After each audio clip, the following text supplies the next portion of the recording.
might seem strange, but currently I'm on an island in the Atlantic. If you go that way, to the west, there's nothing but water and a few whales maybe.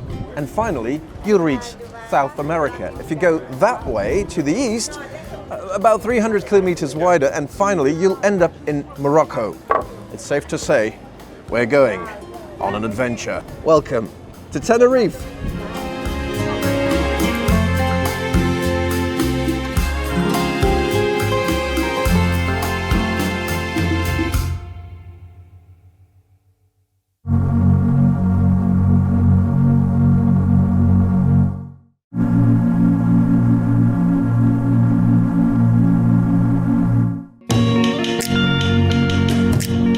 Well, let me tell you that Tenerife is much more than beer and steak.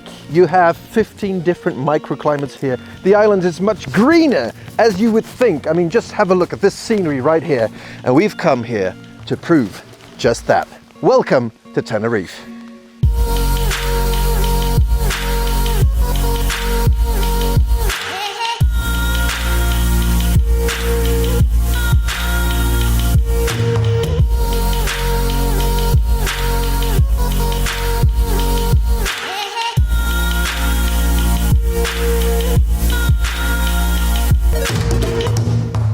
Kao, this is quite the view. We're looking at Anaga today, and that's the place we're visiting. Tell me all about it. As I told you, the treasure of the island, as you see here, you see well how it's configured. No? It's like a chain of mountains that comes out of the island, that has a triangle shape, into the northeast. If you go to Anaga, the landscape is much drier. Yes. Right here it's green, green, green, green everywhere. How come? Yeah, because this is the area of the island that is most affected by the trade wind clouds, you see. They told me that this is the last jungle you can find in Europe. Yes, indeed. Why? Indeed. We have here this laurel forest, and this laurel forest is also considered like a vegetal dinosaur. It is a very, very old forest that existed in Europe as well. Wow. And that's why it's so protected. Here at Biosphere Reserve since 2015. This is the best hidden treasure of the island, I would say.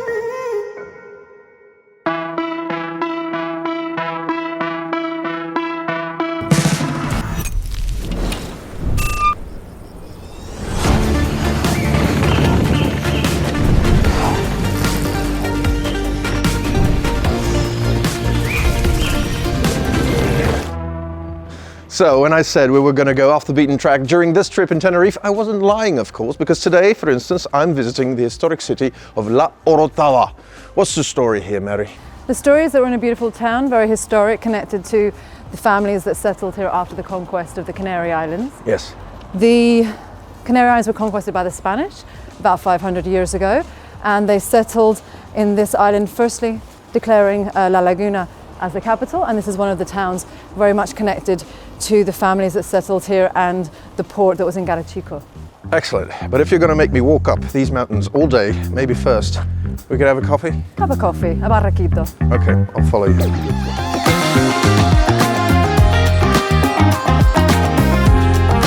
That's when you know you're on holiday, when you enter the streets, the smell of garlic, the smell of fish being grilled at the moment at 10 a.m. in the morning. Right, so what do we have here, my dear friend? We have a typical Canarian coffee. The coffee is called sapiroco, but the sapiroco is condensed milk, a shot of black coffee, then we had some golden liqueur, which is called 43, and in this lovely cafe, they like to make the frothy milk on the top look like the snow peak of Teide. And a little piece of zest. Zest of lemon and some cinnamon on top. And you mix it all together, and that's your coffee. Cheers. Cheers. This is the Canarian version of an Irish coffee, isn't it? Yeah, absolutely.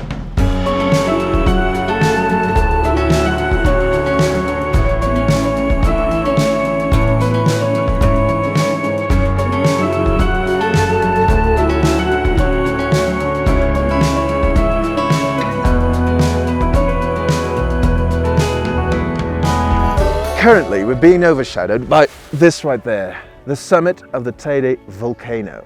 You have to know that this is actually the smaller version of the volcano that used to be here. The story goes as follows. You had 3 points which formed Tenerife in the end. You had Adeje, Anaga and Teno. And these merged together to form one huge super volcano. Now this super volcano was very tedious, of course, and in the end it collapsed. It collapsed and slid right into the ocean, causing a major landslide and a huge crater. Now I know it's hard to imagine, but currently I'm sitting in a crater of 17 kilometers diameter. Try to process that one.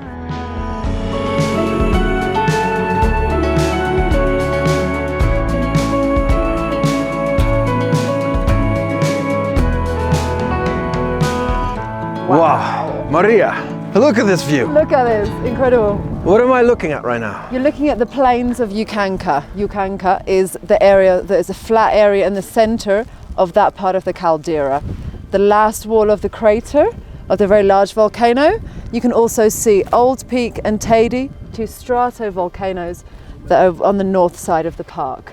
You're talking about stratovolcanoes. Explain me what that is exactly. That means a volcano that occurred layer after layer after layer. It So wasn't with every- one eruption. With every eruption it just grows Grew a bit more. bigger. Exactly. So Teide is a stratovolcano. Teide is a stratovolcano, and Old Peak on the other side, just behind the cloud, is the one that's also a stratovolcano. We're looking at an active volcano. We are looking at an active volcano. Should we Having be a worried? siesta. We shouldn't be worried. Seismic activity is controlled and measured every single week on the top of Teide. I see. Okay, so it's not as if it's going to erupt anytime soon. No, I don't think it will erupt very soon. Now, the cyclists among you might recognize these plains because a lot of you come here to train at these heights because that does certain things to the body. You generate a lot more blood cells, red blood cells, and that helps if you go back down, correct? That's correct. But then again, it's not without risk because people tend to get lost in these plains. People can get lost up here. It's a good idea if you're coming up here and you don't know the terrain to have a guide or to revise before you come, check the maps, the signs, and be careful because it's alpine climate.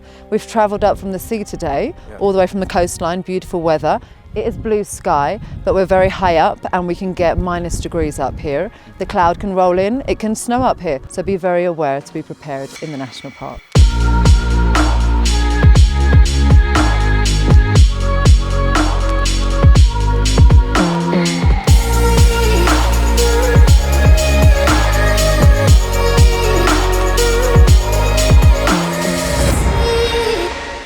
Now you may feel surprised when I say that we were supposed to end up right there at the summit of Mount Teide, the 3rd highest volcano in the world, the highest in Europe, 3,718 meters high. Unfortunately, due to weather circumstances, we are not allowed to go up this time. It's too cold.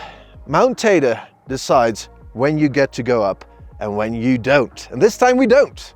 So unfortunately, that'll be for next time. When we're here, of course, because we're coming back for sure.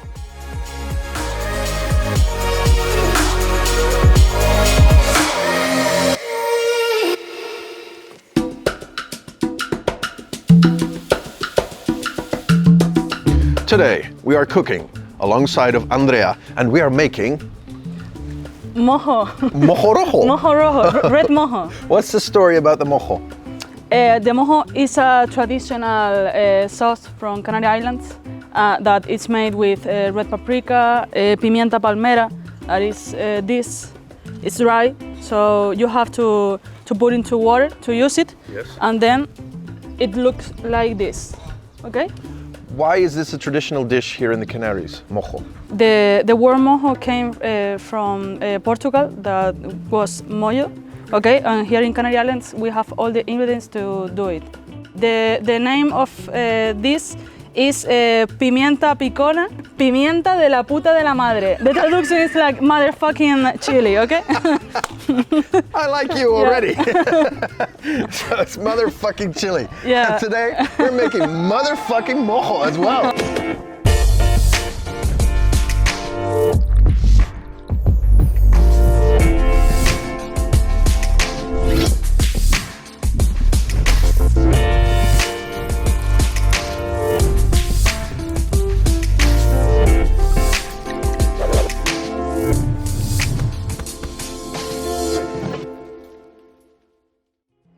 And now, Andrea, le moment suprême. The moment we've all been waiting for. Let's have a taste of your motherfucking mojo. Yeah, the motherfucking mojo. How do you taste this? Is it with a piece You of bread? can try like this or with bread, whatever you want. Let's go. 1, 2, 3, together.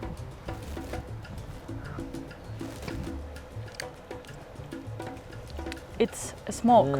Yeah? First you get the smoky, in the end you get the spicy. Yeah. But it's not too spicy. No, the spicy. It's mild. You feel the spicy and then it goes. Yeah. Yeah. It's excellent. Yeah. Andrea, excellent job. This is the best motherfucking mojo I ever had in my life. So there you have it. Traditional dish right here in Tenerife. The nice mojo rojo con Andrea.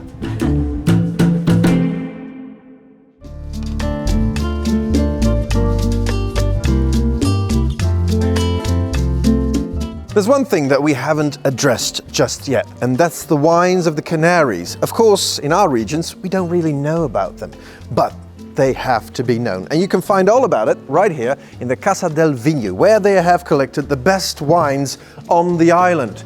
And you can find this here, this incredible wine press. Normally, you would find this in France, in Burgundy, for instance. So the principle is really simple. They add the raisins right there, the grapes, they add it there. They press it with this huge log right there, and finally your liquid gold comes out through here. And what you get is one of the more refined wines of the island.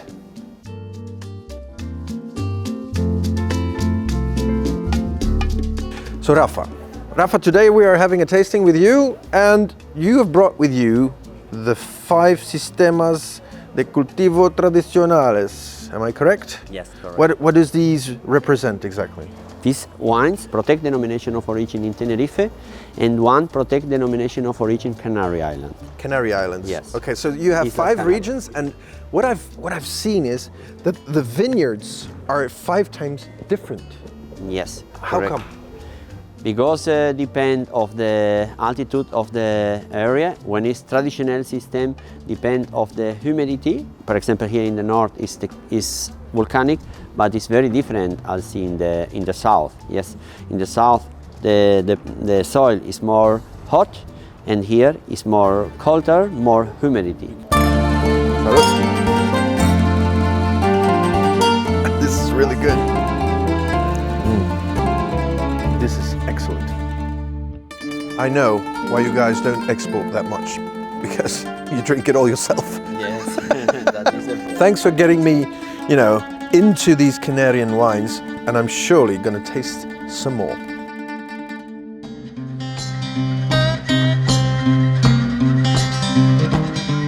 Een van de musts, absoluut op Tenerife, is dat je op het water gaat. En hoe kan je dat beter doen dan met Big Smile Luxury Yachting?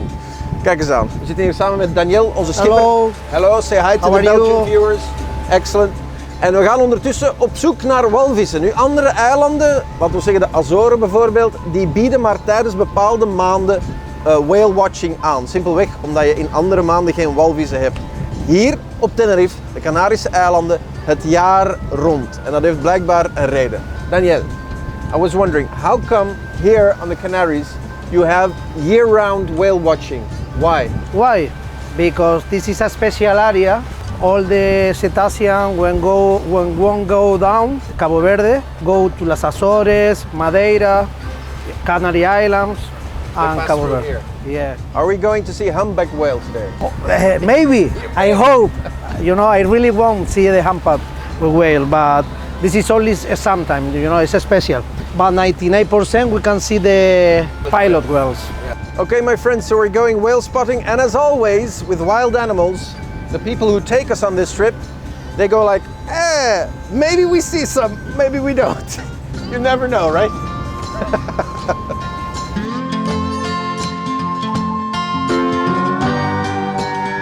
Where are they? Where are they? Are they there? Where? You are here, closer. Are they over there? There. No, here, closer. Oh, there, I can see it. So what are we looking at here? What are we looking at? He come to say hello. Oh my God, this is a pilot whale, right? Yeah, pilot whales. Wow, They are a family. wow.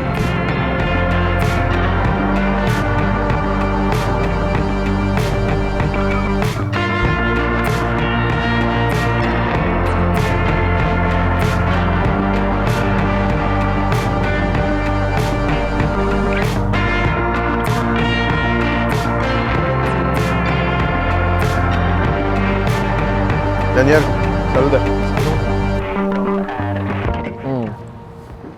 Now imagine this, being in a bay, on a boat with you.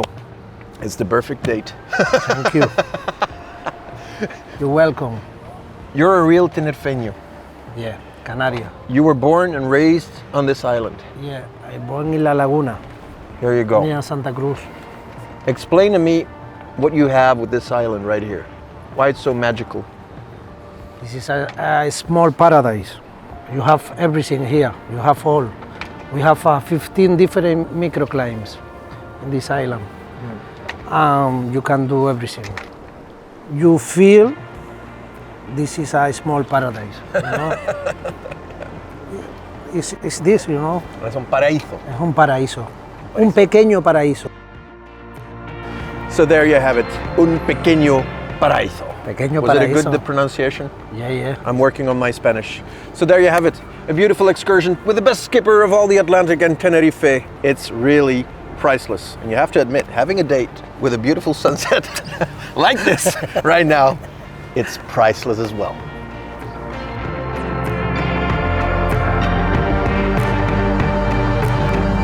And there you have it, Tenerife, this beautiful little destination right here, this island in the Atlantic where you have 4 seasons in one day, where you have all sorts of landscapes in one day. You can stand on a mountain, you can go diving, you can get into the jungle, all in one day. And that's why I would like to conclude by saying that this destination is not just one destination. You can have all sorts of adventures on one spot.